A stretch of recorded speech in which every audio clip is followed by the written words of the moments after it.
ரொம்ப கஷ்டப்பட்டு என் ஃப்ரெண்ட்ஸ்கிட்ட வந்து 3 சரோஜதேவி புக் செக்ஸ் புக் வாங்கிட்டு வந்தேன். ரொம்ப கஷ்டம், அது கிடைக்கிறது ரொம்ப கஷ்டம். அது பெரிய அண்ணாங்கள்லாம் சொல்லி அப்படி இப்படி அதை வந்து ஒழிச்சு வச்சு கிட்டத்தட்ட 1 மாதம் எங்கள் அம்மா என் வீட்டை விட்டு வெளியே போகிறதுக்கு வெயிட் பண்ணிகிட்டே இருக்கேன். எடுக்க போவோம், ஆனால் பயம் இருக்கும். ஒரு வேகமாக அந்த படங்களை மட்டும் பார்க்குறது, பிளாக் அண்ட் ஒயிட் படங்களை. அந்த 3 புத்தகங்களையும் படிச்சுக்கிருக்கேன். செக்ஸ் புக் படிக்கிறேன். 17 வயசு பையனுடைய கேள்வி.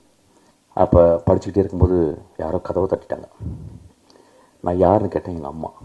வெளியே ஓடி ஒரு 3 மணி நேரம் கிரிக்கெட் விளையாட போயிட்டேன். பக்கத்தில் உட்லண்ட்ஸு.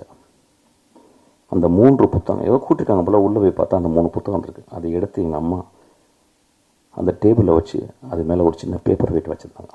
இந்த 17 வயது இன்றைக்கி உங்கள் முன்னால் பேசிக்கிருக்கேன். இந்த பையன் ஒரு பெண்ணாக இருந்த என்ன இருக்குன்னு வச்சுப்பாங்க.